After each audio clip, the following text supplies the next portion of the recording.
ఆదికాండము 4వ అధ్యాయము 26వ వచనాన్ని ఒకసారి మనం చదువుకుందాం. మరియు షేతునకు కూడా కుమారుడు పుట్టెను, అతనికి ఏనోషు అని పేరు పెట్టెను. అప్పుడు యెహోవా నామమున, చూడండి, అప్పుడు యెహోవా నామమున ప్రార్థన చేయుట ఆరంభమైనది. ఇప్పుడట అప్పుడు యెహోవా నామమున ప్రార్థన చేయుట ఆరంభమైనది. ఆ సమయం నుంచి, ఆ దినము నుంచి ఇదిగో ఈ క్షణం వరకు కూడా ఆయన నామము స్తుతించుట ఆగలేదు, ఆయన ఆరాధించడం ఆగలేదు, ఆయన మహిమపరచడం ఆగలేదు, ఆయన కొనియాడడం ఆగలేదు. నిరంతరమును మనం ప్రార్థన చేస్తున్నప్పుడు యేసు నామములు అడుగుచున్నాము తండ్రి అని ప్రభువుని అడుగుతూనే ఉన్నాం, తండ్రిని అడుగుతూనే ఉన్నాం, తండ్రిని ప్రార్థన చేస్తూనే ఉన్నాం. యెహోవాను స్తుతించడం మంచిది అన్నట్లుగా యెహోవాను స్తుతిస్తూనే ఉన్నాం, దేవుని ఆరాధిస్తూనే ఉన్నాం. చూడండి, అదే రీతిగా ఇక్కడ ప్రకటన గ్రంథము 22వ అధ్యాయము 9వ వచనంలో చూద్దాం. ప్రకటన గ్రంథం 22వ అధ్యాయము 9వ వచనం. అతడు వద్దు సుమి, నేను నీతోను ఈ గ్రంథమందున వాక్యములను గైకొను వారితోను సహదాసులను దేవునికే నమస్కారము చేయమని చెప్పాను. ఎవరికి నమస్కారం చేయాలట? దేవునికే నమస్కారం చేయాలి. ఎవరిని ఆరాధించాలి? దేవుణ్ణి ఆరాధించాలి. చాలామంది ప్రజలు, వేరే వ్యక్తులు అంటారు, మీరు విగ్రహారాధన చేస్తున్నారు. విగ్రహారాధన అంటే ఏంటి? ఒక ప్రతిమను పెట్టుకుని దాన్ని ఆరాధించడం విగ్రహారాధన కాదు. ఆ విగ్రహారాధనకు సంబంధించినటువంటి స్థితి వస్తే, దేవుని కంటే మనం దేన్ని ప్రాముఖ్యత ఇస్తున్నామో అదే విగ్రహారాధన. రోజు ఒక గంట సేపు ప్రార్థన చేస్తున్నాం, 10 గంటలు ఫోన్కి ప్రాధాన్యత ఇస్తున్నామంటే ఫోన్కి విగ్రహారాధన. రోజుకి ఒక 10 నిమిషాలు, ఒక 20 నిమిషాలు వాక్యం చదువుతున్నావు, నీవు రోజు కూడా ఫోన్లో చూడవలసినవి నువ్వు చూస్తూ చేస్తూ ఉన్నావు, నీ ఫోన్ నీకు విగ్రహారాధన అయిపోతూ ఉంది. అంటే దేవుని కంటే ప్రాముఖ్యత నువ్వు దేనికి అది ఇస్తున్నావో అది నీ జీవితంలో విగ్రహారాధన చేస్తున్నట్లు లెక్క. కాబట్టి దేవుణ్ణి నమస్కరించాలా, దేవుణ్ణి స్తుతించాలి. యెహోవా నామము స్తుతించుట, యెహోవా నామమును ఆరాధించుట, యెహోవా నామమును ప్రార్థన చేయుట ఆరంభించబడిన సమయాన, అప్పుడు ఆదికాండము నుంచి ఇక్కడ చూస్తే ప్రకటన గ్రంథం వరకు కూడా ఇక్కడ దేవదూతలు దేవునికే నమస్కరించమని చెప్పాను అని రాయబడి ఉందండి. ఎవరికి నమస్కరించాలట? దేవునికే నమస్కరించాలి.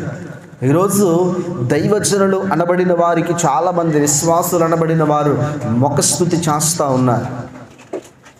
దైవజనుడు కనబడితే దైవజనుడు ఎదుట పరిచర్య చేస్తున్నారు. దైవజనుడు గదిలోనికి వెళ్ళిపోగానే, దైవజనుడు లోపలికి వెళ్ళిపోగానే, దైవజనుడు ఇంకా రాకముందే ఈ విశ్వాసులు అనబడిన వారు పక్కన కూర్చుంటూ ఉన్నారు. ఎప్పుడైతే దైవజనుడు వస్తున్నాడో, దైవజనుడు మీద మెప్పు పొందడానికి, దైవజనుడు యొక్క మెప్పును పొందడానికి ఈ యొక్క విశ్వాసం అనబడిన వారు ఏం చేస్తున్నారు? చాలామంది విశ్వాసులు దైవజనుడిని ముఖస్తుతి చేస్తున్నారు. చాలామంది విశ్వాసులు దైవజనులు ఎదుట పరిచర్య చేస్తారు. చాలామంది విశ్వాసులు దైవజనులు చూస్తేనే పరిచర్య చేస్తారు. దైవజనులు చూడాలని ప్రార్థన చేస్తారు. లోకమంతా ఉపవాసము మేమున్నామని డంబముతో వారు ప్రకటిస్తూ ఉంటారు. అటువంటి స్థితిలో ఈరోజు మనం ఉండకూడదు. దౌర్భాగ్యమైన విషయం ఏంటంటే, ఈరోజు దేవుని ఆరాధించకపోయి దైవజనుని ఆరాధిస్తున్నటువంటి విశ్వాసులు ఈరోజు సమాజంలో కోకొల్లలుగా ఉన్నారు. ఈరోజు దేవుడిని ఆరాధించేవారు తక్కువైపోయారు, దైవజనుల్ని ఆరాధించేవారు ఎక్కువైపోయారు. దేవునికి నమస్కరించేవారు తక్కువైపోయారు, దైవజనునికి నమస్కరించేవారు ఎక్కువైపోయారు. ఈరోజు మనం చూస్తే ఎంత దేవునికంటే ఎంత ప్రాముఖ్యత ఇస్తున్నారంటే, బండ్ల మీద చూడండి, మనం బైక్స్ మీద దైవజనుల ఫోటోలు అంటించుకుంటున్నారు ఎవరు? విశ్వాసులు. అసలు నీ బండి మీద పెట్టాల్సింది ఏంటి? దేవుని వాక్యం పెట్టుకోవాలి. కానీ ఈరోజు వారు ఏం చేస్తున్నారు? దైవజనుల ఫోటోలు పెడుతున్నారు. సెల్ ఫోన్లో ఈరోజు ఉదయం లెగ్గానే దైవజనుడు ముఖం చూడాలి. ఏం చేయాలి? ఉదయం లెగ్గానే దైవజనుడు ముఖం చూడాలి. చాలా పొరపాటు అండి. ఉదయం లెగగానే వాక్యం చదవాలి. వేకువ జామున లెగిచిన వాక్యం చదువుకోవాలి. వేకువ జామున లెగిచిన ప్రార్థన చేయాలి. కానీ అందుకే కీర్తన గ్రంథంలో రాయబడి ఉంది, ఉదయాన్నే వేకువ జామునే నీ కృపావార్తను నాకు అందించున్నామంటాడు భక్తుడు. ఏమంటాడు? వేకువ జామునే నీ కృపావాక్యమును కృపావార్తను నాకు అందించి ఉన్నావంటాడు. కానీ ఈరోజు వేకువ జామున లేచి దైవజనుల ముఖం చూస్తే పరిశుద్ధులైపోతున్నారు. వేకువ జామునే లేచి దైవజనుల ముఖం చూస్తే ఈరోజు అన్నీ కూడా ఆ రోజంతా కూడా అనుకూలంగా మారిపోతాం. అంత దుస్థితి ఈరోజు పట్టిందండి సమాజంలో. ఇక రెండవదిగా మనం చూస్తే ఈరోజు ఉదయం లెగ్గానే ఏమొచ్చింది? ఈరోజు దేవుని కృపావాక్యం, ఈ దినం దేవుని వాగ్దానం అని ఈరోజు చాలామంది దైవజనులు ఉదయకాల సమయంలో ఈ దినం దేవుని వాగ్దానం అని వారు పెడతా ఉన్నారు. ఈ దినం దేవుని వాగ్దానం అని వారు అందిస్తూ ఉన్నారు. చాలా మంచిదండి. ఈ దినం దేవుని వాగ్దానం అని చాలామంది దైవజనులు పెడతా ఉన్నారు. నేను అందులో చూసేది బెల్లంపల్లి ప్రవీణయ్య గారు అమ్మగారు, షారోన్ అమ్మగారు మమ్మీ ఉదయాన్నే లెగిచి ఆ వాక్యం నేను చూస్తాను. అది చాలా మంచిది. కానీ ఫస్ట్ ఉదయం లెగ్గానే ఆ వీడియో చూస్తున్నారు. ఈ దినం దేవుని వాగ్దానం వీడియో చూస్తారు. చాలామంది జీవితాల్లో చూశాను నేను. చాలామందిని పరిశీలించి మాటలు చెప్తున్నాను. ఉదయం లెగ్గానే దేవుని వాగ్దానం, ఈ దినం దేవుని వాగ్దానం చూసేసిన తర్వాత ఈ దినం దేవుని వాగ్దానం అయిపోతుంది. నెక్స్ట్ వీడియో, నెక్స్ట్ యూట్యూబ్లో వీడియో సినిమా పాటలు. ఈ దినం దేవుని వాగ్దానం అయిపోయింది. నెక్స్ట్ వీడియో ఏదో ఒక లోక సంబంధమైనటువంటి వీడియోలు. నేను అన్యులుగా ఉన్నప్పుడు శుక్రవారం గుడికి వెళ్ళేవాడిని అండి. ఉదయాన్నే గుడికి వెళ్ళి కొబ్బరికాయ కొట్టుకుని నమస్కరించి మధ్యాహ్నం బార్ షాప్లో కూర్చుండేవాడిని. ఏం చేసేవాడిని? మధ్యాహ్నం బార్ షాప్లో కూర్చుండేవాడిని. సాయంత్రం బార్ షాప్లో కూర్చుండేవాడిని.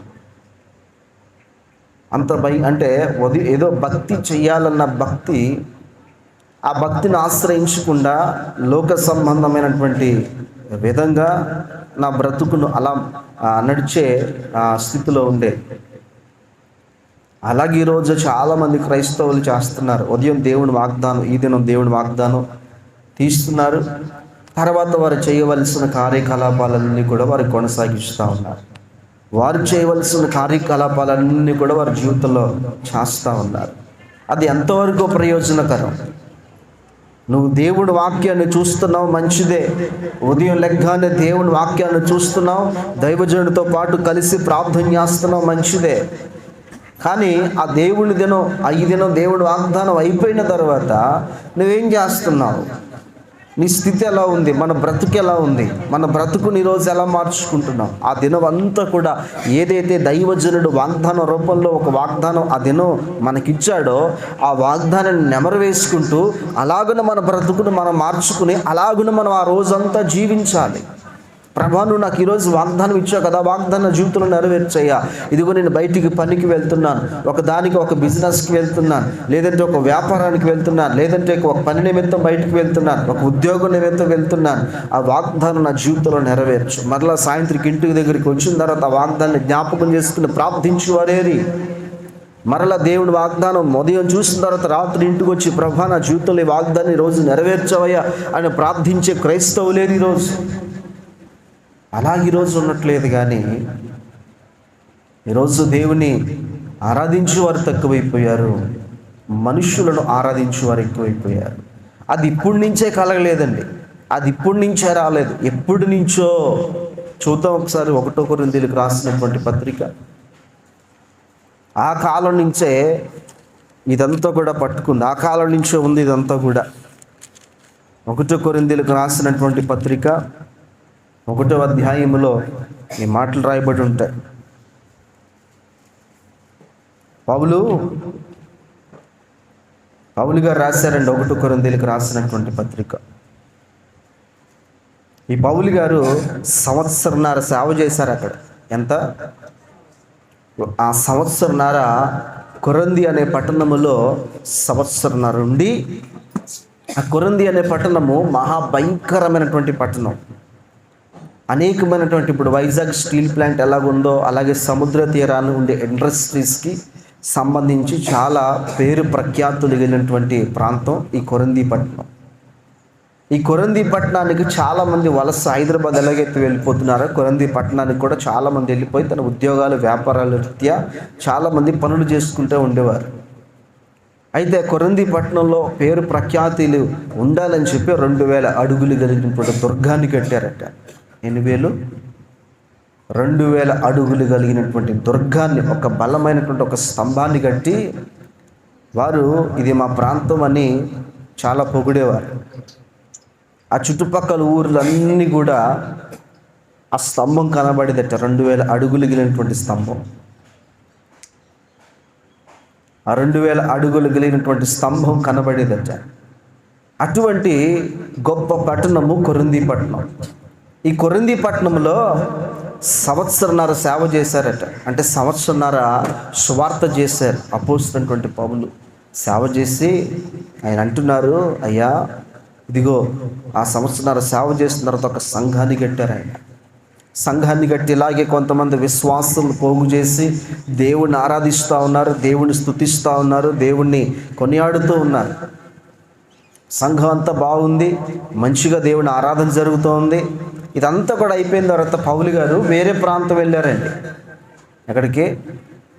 వేరే ప్రాంతం, మిషనరీ పని మీద వేరే ప్రాంతం వెళ్ళారు ఆయన. వేరే ప్రాంతం వెళ్ళగానే ఈ సంఘంలో గలిబిలి మొదలైంది. వేరే ప్రాంతం వెళ్ళగానే ఈ సంఘంలో ఏం మొదలైంది? గలిబిలి మొదలైంది. చూడండి ఒకసారి ఇక్కడ 1 కొరింథీయులకు రాసినటువంటి పత్రిక 1వ అధ్యాయము 10వ వచనం. సహోదరులారా, మీరందరూ ఏకభావముతో మీలో కక్షలు లేక ఏక మనస్సుతోను ఏక తాత్పర్యముతోను మీరు సన్నద్ధులై ఉండవలెననియు మన ప్రభువైన యేసుక్రీస్తు పేరిట మిమ్మల్ని వేడుకొనుచున్నాను. 11వ వచనం చదువుతాం. నా సహోదరులారా, మీలో కలహములు కలవని మిమ్మల్ని గూర్చి క్లోయో ఇంటి వారి వలన నాకు తెలియవచ్చును. ఎలా ఉందట సంఘం? సంఘం ఎలా ఉందట? కలహాలు, మీలో కలహములు కలవని క్లోయో ఇంటి వారి వలన నాకు తెలిసి వచ్చింది. సంఘమా, ఈరోజు ఎలా ఉన్నావు? పంట పొలాలు బయటికి చాలా పచ్చగా అందంగా కనబడినట్లే సంఘాలు కనబడుతున్నాయి.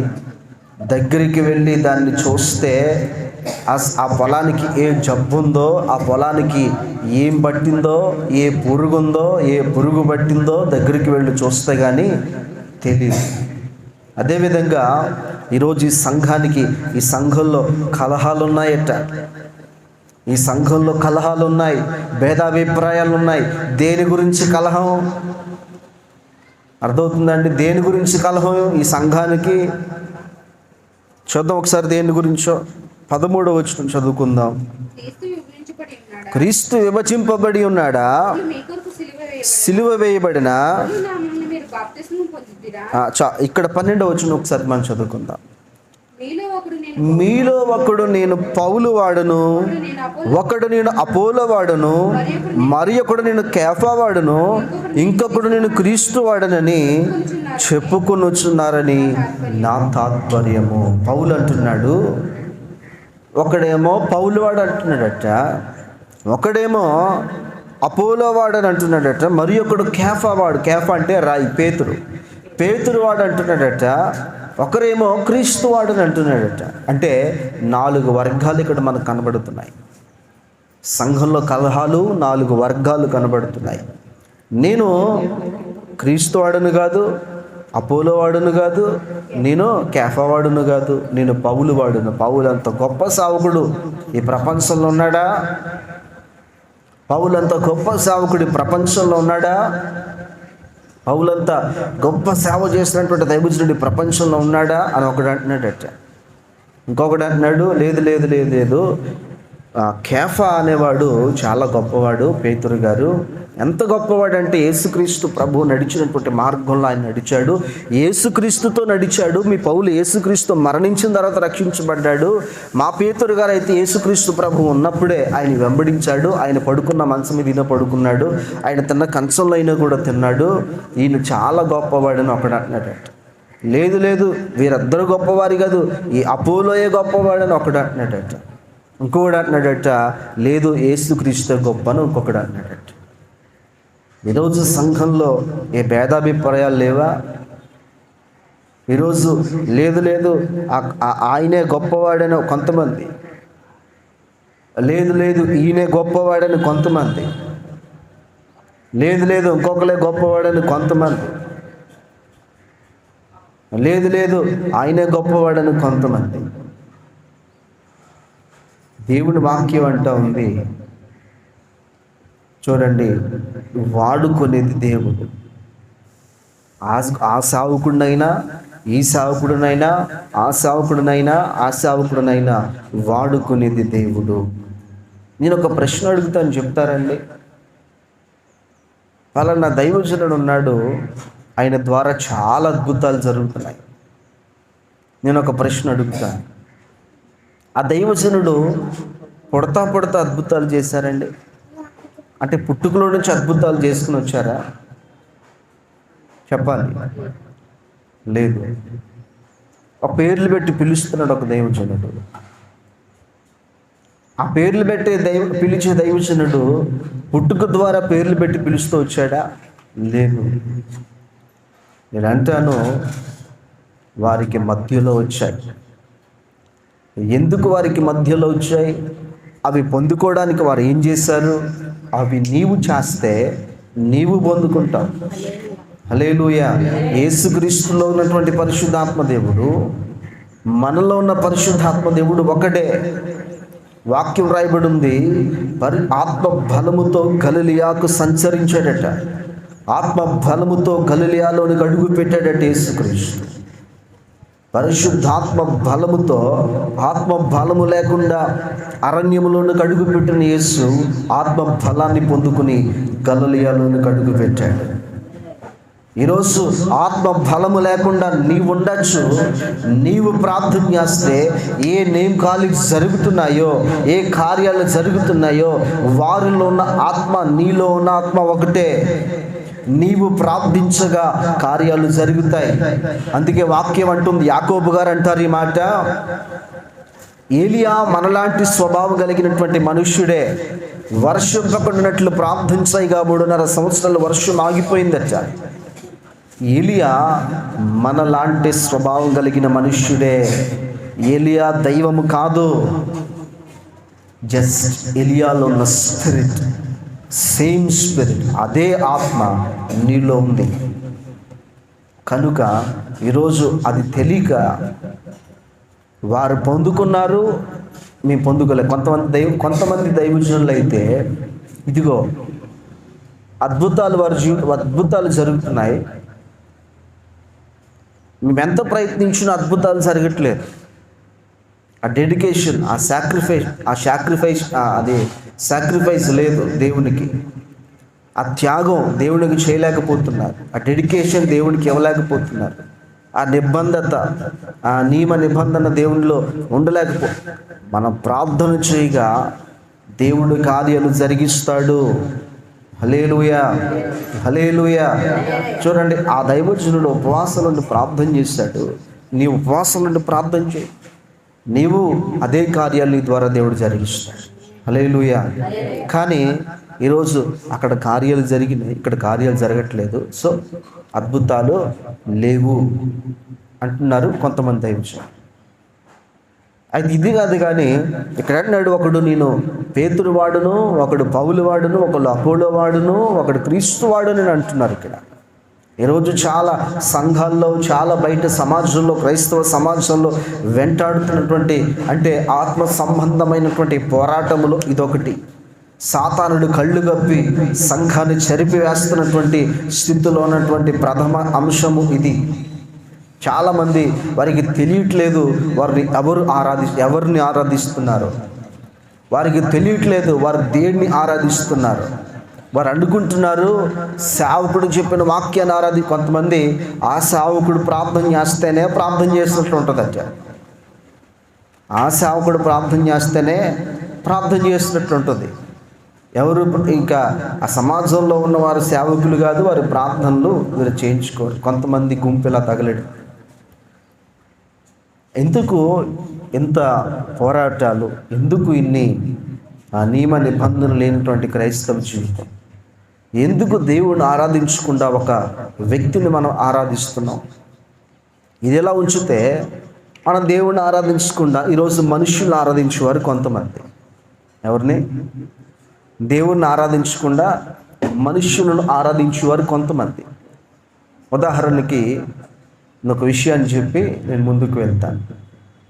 బైబిల్లో ఒక ఆమె ఉంది, ఆమెకి 2 కొడుకులు. దేవుని ఆరాధించే స్థితిలో ఉండకుండా కొడుకుని ఆరాధించే స్థితిలో ఉంది. ఎంతసేపు కూడా నా చిన్న కొడుకు బాగుండాలి, నా చిన్న కొడుకు బాగుండాలి, నా చిన్న కొడుకు బాగుండాలి. ఎంతసేపు కూడా ఇదే, నా చిన్న కొడుకు బాగుండాలి, చిన్న కొడుకు బాగుండాలి, చిన్న కొడుకు బాగుండాలి. ఇదేదో ప్రభువు దగ్గర చెప్తే ఆ వ్యక్తి బాగుపడతాడు. ప్రభు దగ్గర చెప్పలే. ఎంతసేపు కూడా ప్రభు పక్కన పెట్టిన చిన్న కొడుకు బాగుండాలి, చిన్న కొడుకు బాగుండాలి, చిన్న కొడుకు బాగుండాలి. చివరికి ఎలా అయిపోయిందంటే మోసగాడు అనే పేరు వచ్చేసింది. ఏమైపోయింది? ఆ చిన్న కొడుక్కి మోసగాడు అనే పేరు వచ్చేసింది.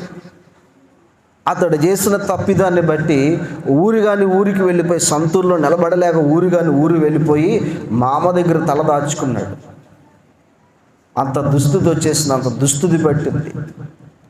చివరికి అతడు దేవునికి ప్రార్థన చేస్తే దేవుడు ఆ వ్యక్తిని ఇశ్రాయేలుగా మార్చాడు. హల్లెలూయా. ఈరోజు నేను చెప్తున్నాను, మీరు మీ పిల్లలు బాగుండాలంటే వారి కొరకు ప్రార్థన చేయండి. అంతేగాని ఒకరిని ఒకలాగా చూడద్దు. మీరు ఎక్కువ ఎవరినైతే ప్రేమిస్తున్నారో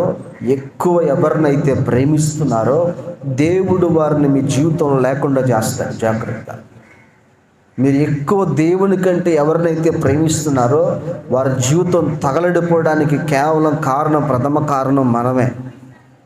ఎందుకంటే దేవుని కంటే ఎక్కువ ప్రాధాన్యత దానికి మనం ఇస్తున్నాం. దేవుని కంటే ఎక్కువగా ప్రాధాన్యత మనం దానికి ఇస్తున్నాం కనుక వారి జీవితం అలా తగలడిపోతే శాపంలోకి నడిపించబడతాం. కానీ ఆ శాపము ఆశీర్వాదకరంగా మార్చబడాలంటే ఒక తల్లిగా, ఒక తండ్రిగా మనం చేయవలసిన కర్తవ్యం ఏంటంటే మన పిల్లల కోసం దేవునికి ప్రార్థన చేయాలి. ఇద్దరిని సమానంగా ప్రేమించాలి. ఇద్దరి కొరకు ప్రార్థన చేయాలి. ఇద్దరిని కూడా మనం ఆశీర్వదించాలి. దేవునికి స్తోత్రం కలుగును గాక. హల్లెలూయా, హల్లెలూయా. అందరూ కూడా వదిలేశారు. ఎవరు? ఇస్సాకు పుట్టాడు అని చెప్పి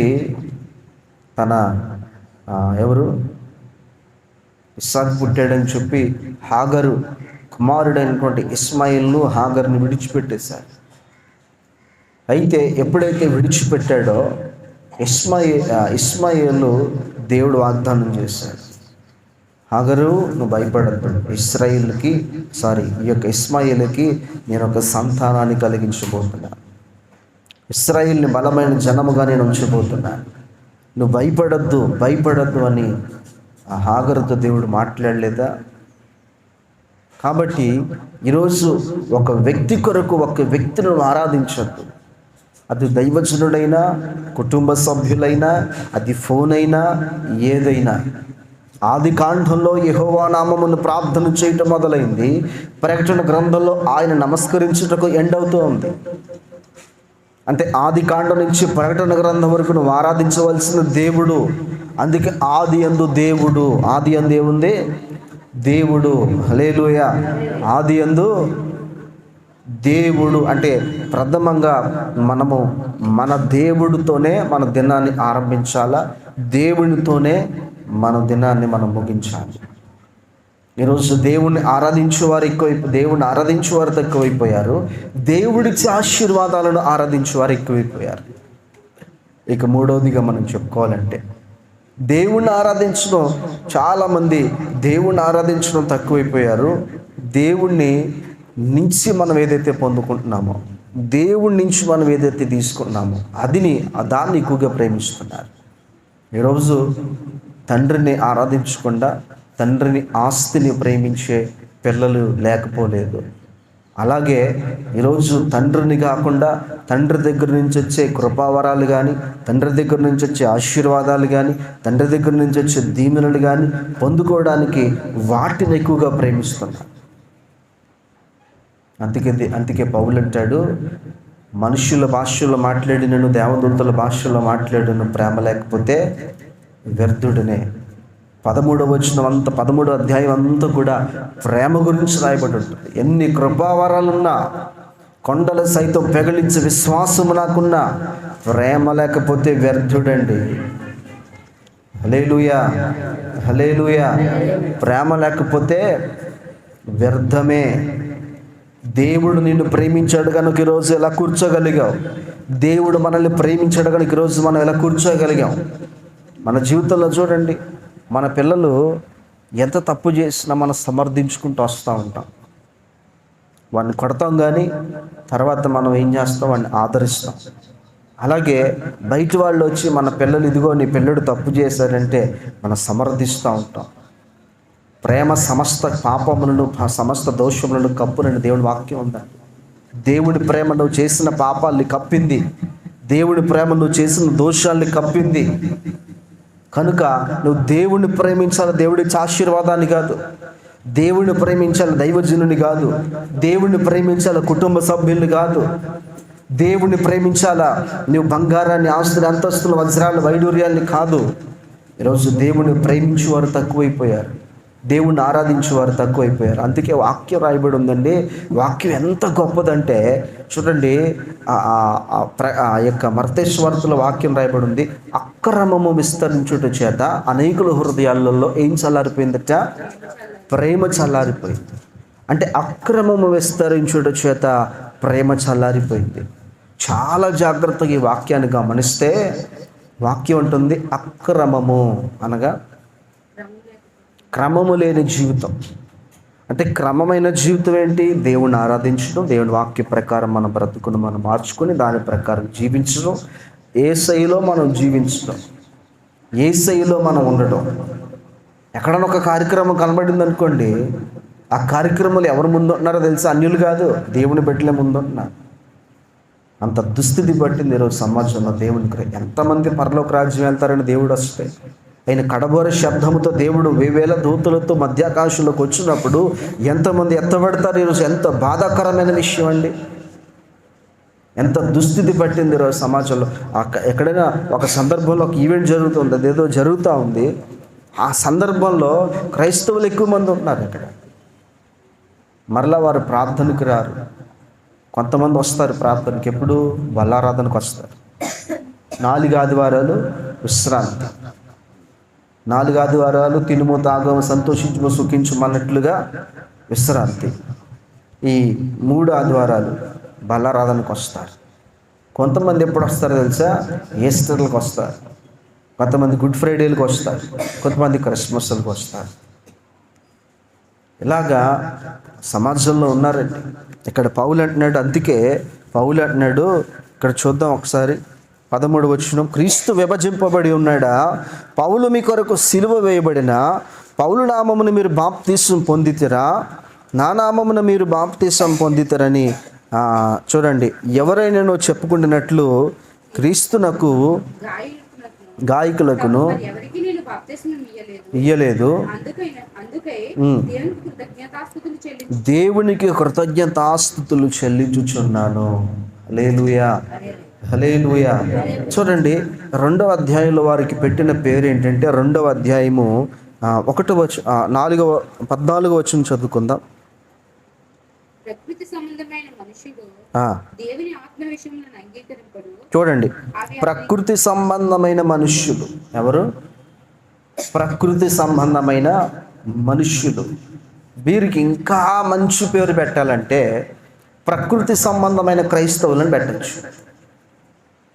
ఏం పెట్టాలా? ఇంకా మంచి పేరు పెట్టాలంటే ప్రకృతి సంబంధమైన క్రైస్తవులు. మేము అటు ఉంటాము, మేము ఇటు ఉంటాము, మేము అవి చేస్తాము, మేము ఇవి చేస్తాము. చూడండి, గలతీ పత్రికలో చక్కని మాట రాయబడింది దీనికోసం. గలతీ పత్రిక 4వ అధ్యాయము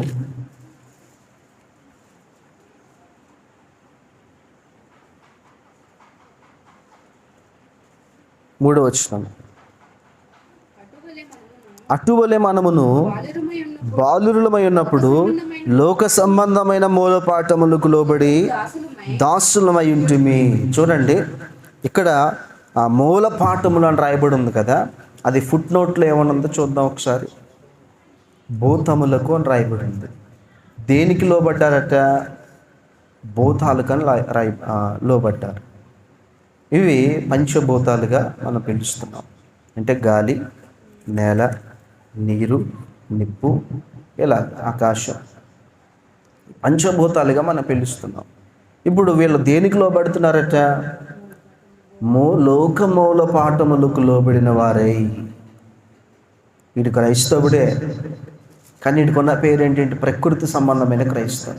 ఒక పిల్లి ఎదురొచ్చింది అనుకోండి, వెనక్కి వెళ్తాడు. ఒక విధవర వెనక్కి వస్తే ఎదురొస్తే వెనక్కి వెళ్తాడు.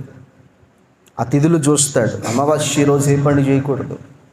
ఇది ప్రకృతి సంబంధమైనటువంటి క్రైస్తవులుగా వెళ్ళిపోతా ఉంది. దేవుడు అన్నాడు ప్రతిరోజు మంచిదే. ఏంటి? ప్రతిరోజు మంచిదే. అందుకే పౌలు అంటున్నాడు సంఘంతో, 1 కొరింథీయులకు రాసినటువంటి పత్రిక 4వ అధ్యాయంలో 21వ వచనంలో రాయబడి ఉంటుంది. 1 కొరింథీయులకు రాసినటువంటి పత్రిక 4వ అధ్యాయము 21వ వచనం. మీరు ఏది కోరుకొనుచున్నారు? బెత్తముతో నేను మీ యొద్దకు రావలెనా? ప్రేమతోను సాత్వికమైన మనసుతోనూ రావలెనా? దేంతో రావాలి? బెత్తంతో మీ యొద్దకు రావాలా? ప్రేమ సాత్వికంతో రావాలా?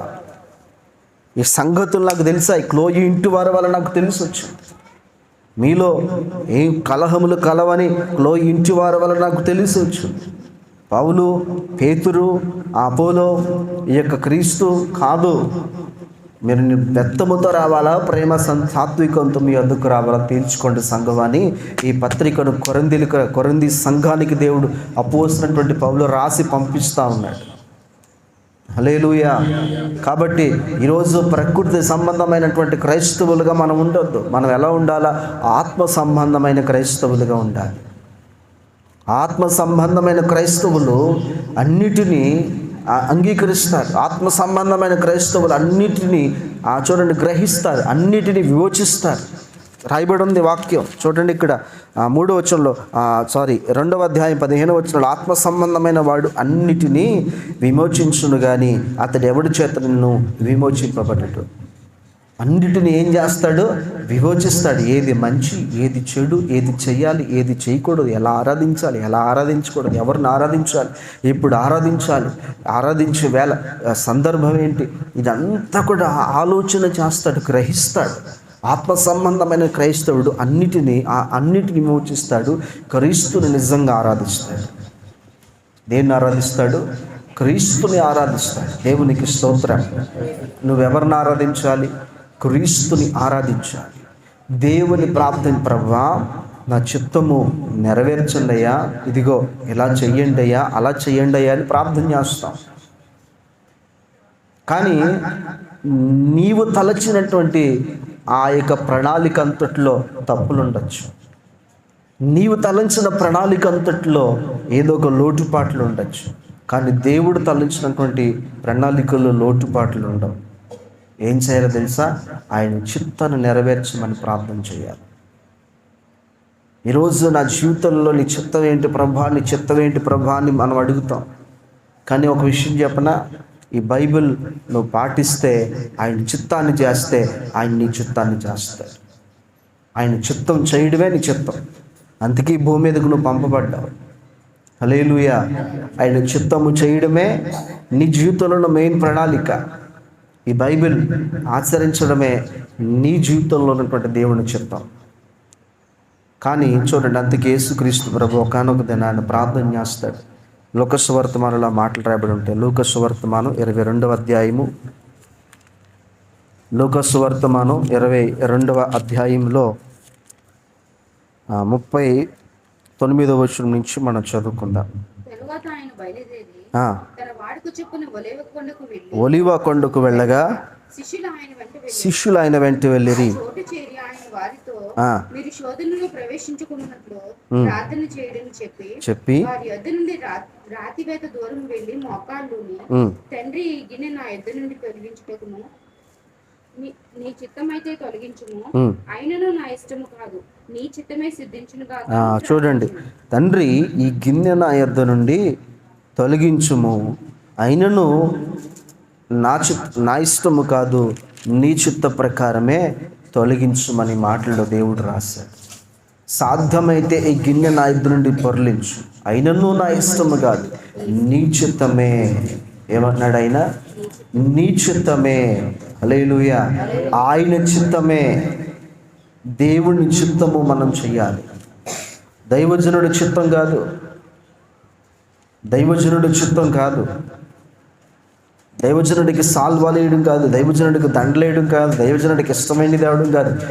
నీకు ఇష్టమైన, అంటే దేవునికి ఇష్టమైనది నువ్వు చెయ్యాలి. దేవునికి ఏది ఇష్టమో అది నువ్వు చెయ్యి.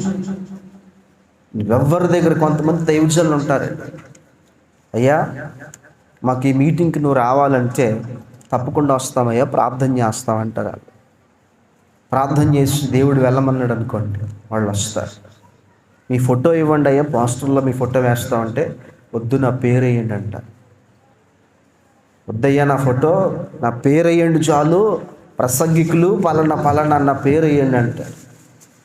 ఈరోజు మీకు ఏం వండమంటారంటే మీ ఇష్టమయ్యా, ఏది వండినా పర్వాలేదు. ఈరోజు మీకు రూమ్ ఎక్కడ తీయమంటారయ్యా అంటే మీ ఇష్టమయ్యా, మీ ఇంట్లో కొన్ని స్థలం ఉంటే నాకు ఇవ్వండి, అక్కడే నేను ఉంటాను. ఇలాంటి దైవజనులు పేరు ప్రఖ్యాతులు పొందే దైవజనులు కాదండి. పేరు కొరకు ప్రఖ్యాతుల కొరకు వారు ఎదురు చూడరు. దేవుణ్ణి వారు ఎంతసేపు కూడా వారు ప్రార్థన ప్రార్థన ప్రార్థన ప్రార్థన, ఎంతసేపు కూడా దేవుడు దేవుడు దేవుడు దేవుడు, ఇదే ఆలోచన, ఇదే భక్తి, ఇదే యేసుక్రీస్తు ఆరాధించేవారు వారందరూ కూడా. ఇలాంటి దైవజనులు ఎంతోమందిని చూశానండి. నిజంగా నువ్వు అలాంటి దైవజనుల దగ్గరికి వెళ్ళి ప్రార్థన చేసుకోవడం చాలా ఉత్తమమైంది.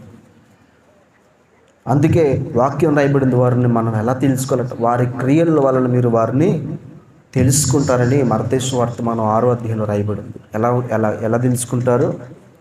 వారి క్రియల వలన మీరు వారి ఫలములను తెలుసుకుంటారు. హల్లెలూయా, హల్లెలూయా. వారి క్రియల వలన మనం వారిని ఏంటో మనం తెలుసుకుంటాం.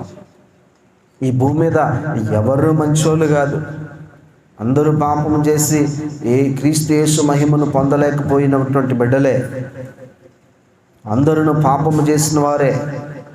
కానీ దేవుడు వారిని క్షమించి, దేవుడు కృపనిచ్చి, వారు చేసినటువంటి త్యాగాన్ని బట్టి దేవుడు వారిని వాడుకుంటున్నాడు.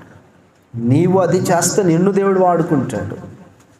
నాకు తెలిసినటువంటి విశ్వాసులు చాలామంది ఉన్నారు, దైవజనుల కంటే బహుబలంగా వాడబడుతున్నటువంటి విశ్వాసులు, దైవజనుల కంటే బహుబలంగా వాడబడుతున్న విశ్వాసులు చాలామంది ఉన్నారు. వారి పేరు ప్రఖ్యాతుల వరకు చూడరు. వారి వెళ్ళే సంఘానికి సైలెంట్గా వెళ్ళి ప్రార్థన చేసుకుని ఆరాధించి వాక్యం చదువు, దైవజనుడు వాక్యం చెప్తే ఆ వాక్యాన్ని విని ఆ వాక్య ప్రకారం వారు ప్రార్థన చేసుకుని దైవజనుడికి లోబడి వారి ఇంట్లోకి వెళ్తారు. నిన్ను దేవుడు నన్ను బలంగా వాడుకుంటున్నాడు, దైవజనుడి కంటే బలంగా వాడుకుంటున్నాడు, గర్వం వారి హృదయాల్లో ఉండదు.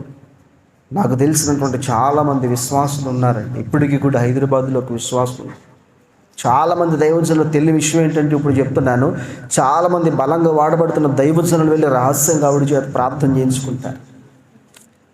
హల్లెలూయా, హల్లెలూయా. కాబట్టి ఈరోజు మనం ప్రార్థన చేస్తే దేవుడు మనల్ని వాడుకుంటాడు.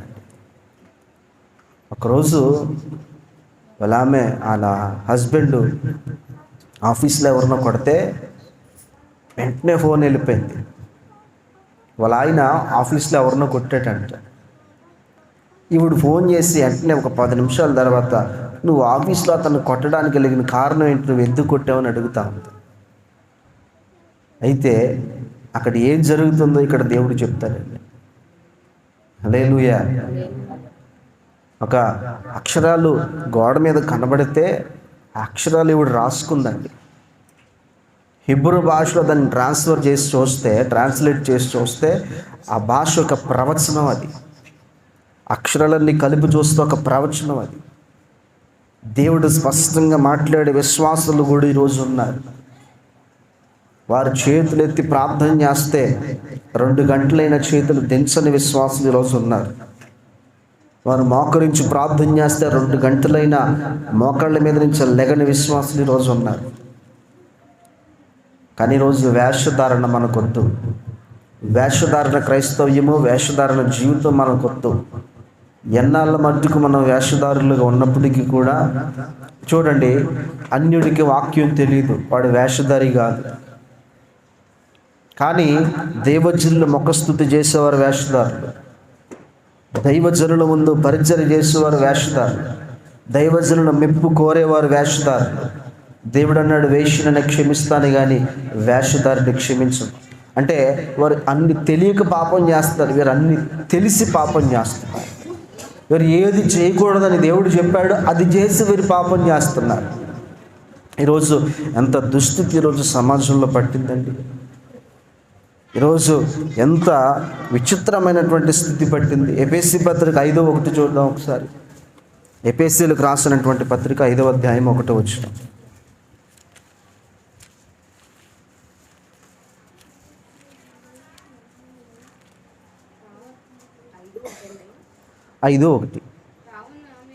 కావున మీరు ప్రియులైన పిల్లల వలె దేవుని పోలి నడుచుకొనుడి. క్రీస్తు మిమ్మల్ని ప్రేమించి పరిమళ వాసనగా ఉండుటకు మన కొరకు తను దేవునికి అర్పణమునుగా బలిగాను అర్పించుకొనెను. అలాగునని మీరును ప్రేమ కలిగి నడుచుకొనుడి. ఎలా ఉండాలా? మీరు ప్రేమ కలిగి నడుచుకోండి. ఇక్కడ వాక్యం అంటుంది, మీరు ప్రియులైన పిల్లల వలె దేవుని పోలి నడుచుకోవాలి. ఎలా పోలి? దేవుని పోలి నడుచుకోవాలా. కొంతమంది విశ్వాసులు ఉంటారు, దైవజనుడు సూట్ వేసాడు అనుకోండి, మీరు కూడా ఏం చేయాలా? దైవజనుడు లాగే ఉండాలి, ఎల్ల సూట్ వేయాలి. దైవజనుడు బనీలు వేసాడు అనుకోండి, ఎల్ల ఏం చేయాలా? బనీలు వేయాలా.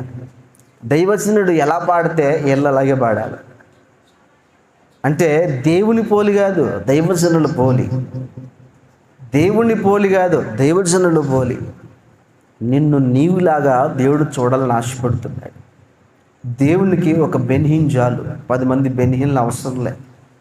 హల్లెలూయా. దేవునికి బెన్హీన్ చాలు, 10 మంది బెన్హీన్లు అవసరంలే. రైన్ హెడ్ బౌంకే దేవునికి ఒకడు చాలు, 10 మంది రైన్ హెడ్ బౌంకేలు అవసరంలే. ఈరోజు దైవజనుడు దేవునికి ఒక చాలు, ఎలియా చాలు, ఎలీషా చాలు, 10 మంది ఎలీషాలు అవసరంలే. కానీ నిన్ను నీకులాగా దేవుడు వాడుకోవాలని ఆశపడుతున్నాడు. కాబట్టి ఈరోజు మనం ఏం చేయాలి? దేవుని పోలి నడుచుకోవాలి, మనుషుల్ని పోలి కాదు. ఈరోజు అన్యులు ఉన్నారు, పలానా సినిమా రిలీజ్ అయిందనుకో, నీడేం చేస్తున్నాడు? ఆ సినిమాలో సిరిగిపోయిన ప్యాంట్ ఉంటే అదే సిరిగిపోయిన ప్యాంట్ వేస్తున్నాడు. ఆ సినిమాలో ఏ షర్ట్ ఉంటే అదే షర్ట్ వేస్తున్నాడు. ఆ సినిమాలో కోడిపుంజుగా స్టైల్ వచ్చిందనుకోండి, ఈడు కోడిపుంజు వేస్తున్నాడు. ఇక్కడ దేవుని నామానికి స్తోత్రం కలుగునుగా. అలాగే ఈరోజు ఆ హీరో ఎలాగైతే ఉన్నాడో ఈడు కూడా అలాగ ఉండాలని ఇది చూడండి. ఈ 3 రోజులు అయ్యే కనబడతాయి మనకి. అయ్యే కనబడతాయి. చిరిగిపోయిన బ్యాంట్లు కనబడతాయి, చిరిగిపోయిన షర్ట్లు కనబడతాయి, ఆ కోడి పుంజు తలలు కనబడతాయి, అన్నీ కనబడతాయి 3 రోజులు కూడా చూడండి. అయితే అలాగే ఈరోజు సంఘాల్లో క్రైస్తవుల్లోకి వచ్చేసరికి, అంటే ఆ కోణం నుంచి ఈ కోణానికి వచ్చేసరికి ఆ దైవజనుడు ఎలా ఉండాలో ఈడు అలాగే ఉండాలి. అది చాలా పొరపాటు అండి. ఆ దైవజనుడికి ఒక తలాంతును దేవుడిచ్చాడు, నీకు ఒక తలాంతును దేవుడిచ్చాడు. నీకేదైతే తలాంతు ఇచ్చాడో దాన్ని మెరుగుపరిచి పైకి తీసుకురా. అందుకే పౌలు అంటాడు, కృపావరాలు శ్రేష్టమైన వాటిని ఆసక్తితో అపేక్షించండి అంటే. కృపావరాలు శ్రేష్టమైనవేంటి, వాటిని ఆసక్తితో అపేక్షించండి, దేవుడు ఇస్తాడు. అయితే దేవుని వాక్యం ఉంటుంది, మీరు ప్రియులైన పిల్లల వలె దేవుని పోలి నడుచుకుని క్రీస్తు మిమ్మల్ని ప్రేమించి పరిమళ వాసనగా ఉండుటకు మన కొరకు తను తాను దేవునికి అర్పణమునుగాను బలిగాను అర్పించుకున్నాను. నీవు పరిమళ వాసనగా ఉండడానికి, నీవు పరిమళ వాసనగా వెదజల్లడానికి, ప్రతి స్థలములోనూ పరిమళ వాసనగా ఉండడానికి దేవుడు తనకి బలిగా అర్పించుకున్నాడట. తర్వాత ఇక్కడ చదివితే గనక, అలాగునే మీరును ప్రేమ కలిగి నడుచుకున్నది. ఎలా కలిగి ఉండాలి? ప్రేమ కలిగి నడుచుకోవాలి, ప్రేమ కలిగి ఉండాలి. సంఘంలో ఆ అక్కగారు 10,000 రూపాయలు చీర కట్టుకుని వస్తే నేను 10,000 రూపాయలు చీర కట్టుకుని రావాలి అన్న స్థితి. సంఘంలో ఇదిగో పలానా మార్తమ్మ గారు, పలానా మరియమ్మ గారు 5,000 రూపాయలు చీర కట్టుకుని వస్తే పలానా ఎల్లమ్మ గారు కూడా 5,000 రూపాయలు చీర కట్టుకుని రావాలి. సంఘంలో ఉండే భేదాభిప్రాయాలు, సంఘంలో ఉండే వ్యతిరేకతలు, సంఘంలో చూడండి, హృదయంలో ఒకరినొకరు ప్రేమించాలి. ఆయనకి జీతం 50,000 అండి, ఆవిడ 10,000 రూపాయలు చీర కట్టుకుని మొత్తం తప్పులేదు. మరి మీ జీతం ఎంత? 10,000. అలాంటప్పుడు నువ్వు 2,000 రూపాయలు చీర కట్టుకుని రావాలి. ఈరోజు ఆశీర్వాదం ఈరోజు ఎక్కడి నుంచో ఎక్కడో రాదు. ఉండడానికి, తినడానికి, కట్టుకోవడానికి, ఉండడానికి, తినడానికి సరిపడిగా ఉంటే సరిపోతుంది. ఈరోజు హంగామాలు, ఈరోజు హంగులు. ఎందుకంటే నన్ను అందరూ గుర్తించారు. వీడి దగ్గర కారు లేకపోయినా కారు అదిగి తెచ్చుకుని వెళ్తాడు. వీడి దగ్గర తాడు లేకపోయినా పక్కోడి తాడు తీసుకుని, బంగారం తాడు తీసుకుని వెళ్తాడు. ఆయన దగ్గర బ్రాస్లెట్ లేకపోయినా పక్కోడి బ్రాస్లెట్ తీసుకుని చేతులు కట్టుకుని వెళ్తాడు. ఈరోజు దానికి ఈరోజు అప్పుల పాలు అయిపోతున్నారు చాలామంది. స్తోమతకి మించినటువంటి స్థితి, స్తోమతకి మించినట్టు ఉన్నప్పుడు ఎగిరి పెడతాం, లేనప్పుడు కూర్చుంటున్నాం సైలెంట్గా. అది మంచి పద్ధతి కాదు. క్రీస్తులోనికి జ్ఞానం ఇచ్చాడు దేవుడు. జ్ఞానం లేకపోతే నన్ను అడగమన్నాడు. కాబట్టి ఈరోజు దేవుని అడగాలి. హంగమాలు, ఆర్భాటాలు మనం పని చేయకూడదు. మనకి సెట్ అవ్వయి. ఉన్నదాంతో తృప్తిపరచబడడం, దాన్ని బట్టి దేవుని ఆరాధించడం, దేవుని స్తుతించడం, జీవితం ముగించబడింది. రాజ్యంలోకి వెళ్ళిపోవడమే, ఆ పరలోక రాజ్యంలో ఆనందంగా సంతోషంగా ఆయనతో గడపడమే. దేవునికి స్తోత్రం కలుగునుగాక. హల్లెలూయా.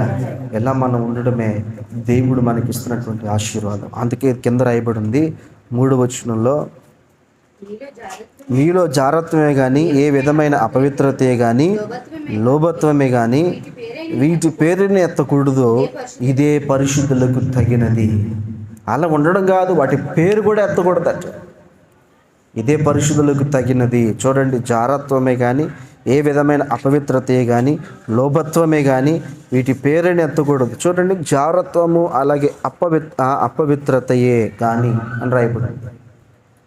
ఈరోజు జారత్వం లేకపోయినా ఈ అపవిత్రత అనేది ఈరోజు జీవితాల్లో, క్రైస్తవ్యంలో ఏలుబడి చేస్తున్న ప్రథమ కృపావరం లాంటిదానికి. ఎలాంటిది? కృపావరం లాంటిది. ఏంటి?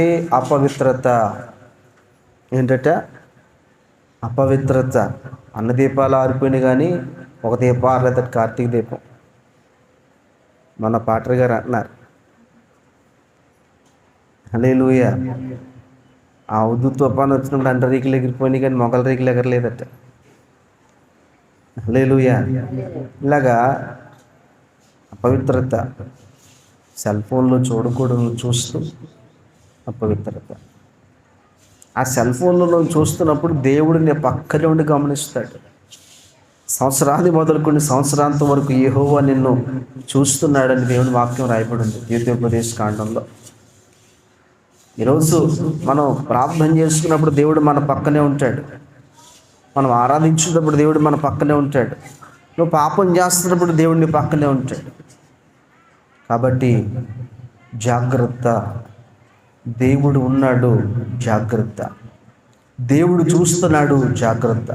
మనం ఆత్మ సంబంధమైన క్రైస్తవులుగా ఉండి దైవజనులు కాదు, దేవుణ్ణి ఆరాధించాలి. మన కుటుంబ సభ్యులు కాదు, దేవుణ్ణి ఆరాధించాలి. మన ఫోన్లు, మన వస్తువులు కాదు, దేవుణ్ణి ఆరాధించాలి. మనము ప్రేమ కలిగి ఉండాలి. మనకి ఒక స్తోమత ఉంటే ఆ స్తోమతను బట్టి దేవుని చిత్తం మనం చేసే వ్యక్తులుగా ఉండాలి. ఆ స్తోమతను బట్టి మనం ముందుకు వెళ్ళిపోవాలి. అలాగే నిన్ను వలని పొరుగు వారిని ప్రేమించాలి, వారి కొరకు ప్రార్థన చేయాలి. ఎలా నువ్వు చేస్తే ఖచ్చితంగా నువ్వు ఆశీర్వదించబడతావు. ఇది నేను చెప్పట్లేదు కానీ బైబిల్ చెప్తా ఉంది. ఎలా ఉన్న వారిని ఆశీర్వదించినట్లుగా దేవుని వాక్యం చెప్తా ఉంది. ఎలా ఉన్నవారిని ఆది కాండం నుంచి ప్రకటన గ్రంథం వరకు వారి బ్రతుకులు మాసిపోయినట్లుగా, వారి బ్రతుకులు చిరిగిపోయినట్లుగా, వారి బ్రతుకులు చూడండి భూస్థాపితం అయిపోయినట్లుగా, వారి బ్రతుకులు క్షీణించిపోయినట్లుగా ఎక్కడా లేదండి. దేవుడు ఆశీర్వదించడం మొదలు పెడితే ఆ ఆశీర్వాదం ఆపడం ఎవ్వరి తరం కాదు. హల్లెలూయా. కానీ ఒక విషయం చెప్పి నేను ముగించేస్తాను. ఆ ఆశీర్వాదం అనేది ఎప్పుడు ఇవ్వాలా, ఎలా ఇవ్వాలనేది మన చేతుల్లోనే ఉంది. హల్లెలూయా. దేవుని చేతుల్లో కాదు, మన చేతుల్లో ఉంది.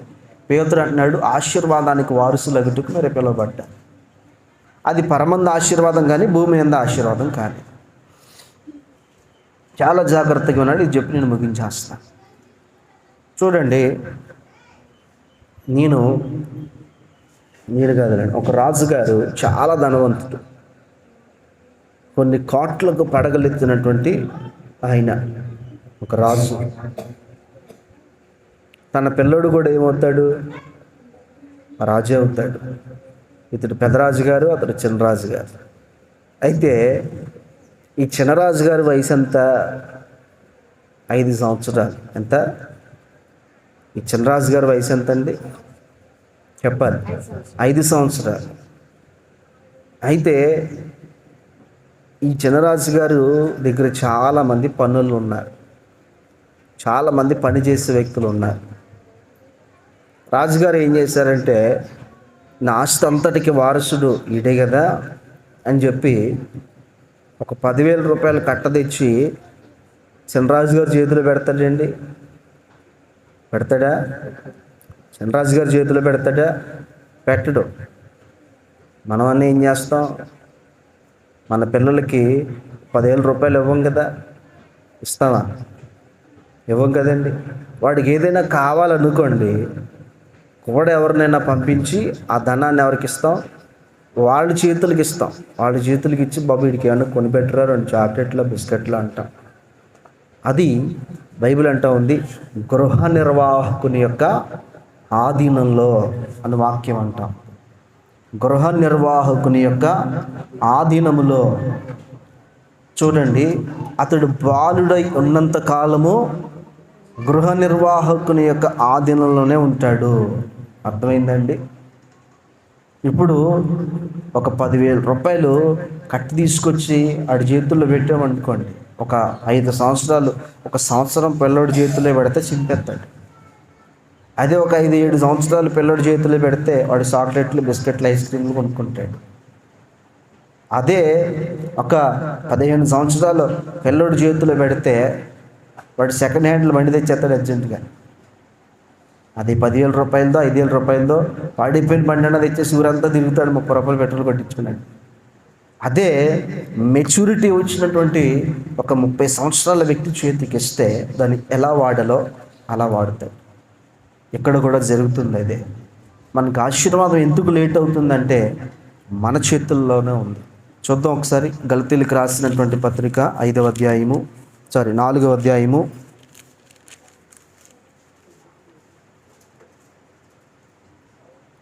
మొదటి వచనం. వారసుడు అన్నిటికీ కర్త అయ్యున్నను బాలుడై ఉన్నంత కాలము అతనికి దాసునికి ఏ భేదం లేదు. అర్థమైందండి? ఇప్పుడు అర్థమైందండి?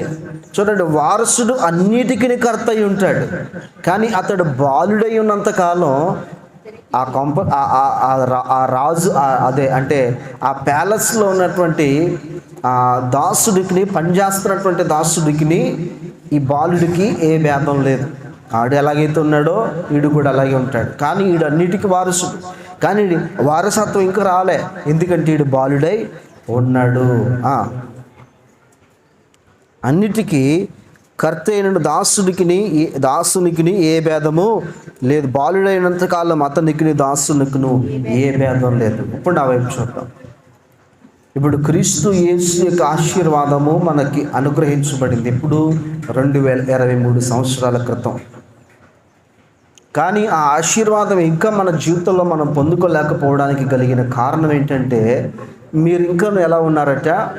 బాలురులై ఉన్నారు. ఎలా ఉన్నాం? బాలురులై ఉన్నాం. హల్లెలూయా. ఇప్పుడు రాజు వృద్ధాప్యంలోకి వచ్చేసాడు, కుమారుడికి వయసు వచ్చింది. ఈ రాజాధికారాన్ని, ఈ రాజతత్వాన్ని ఎవరికి ఇస్తాడు? ఆ కిరీటాన్ని ఎవరికి ఇస్తాడు? రాజుకి ఇస్తాడు. చిన్నప్పుడు ఎందుకు పెట్టలేదు? ఒక మెచ్యూరిటీ వచ్చిన తర్వాత తన ప్రయాణం ముగించబడుతున్నప్పుడు తను కర్తవ్యాన్ని నెరవేర్చి కొనసాగించబడే ఒక వ్యక్తి ఉన్నాడు, తన కొడుకు. ఆ కొడుకు పెద్దవాడై ఉన్నాడు. ఆ వ్యక్తికి కిరీటం ఎందుకు పెట్టాడంటే అతడు మెచ్యూరిటీ లెవెల్స్ పెరిగాయి, బాలుడై లేడు. అందుకే పౌలు అంటాడు, ఈ వచనాన్ని చెప్పి నేను ముగించేస్తాను. 1 కొరింథీయులకు రాసినటువంటి పత్రిక 3వ అధ్యాయం మనం చదువుకుందాం. 1 కొరింథీయులకు రాసినటువంటి పత్రిక 3వ అధ్యాయం 1వ వచనం.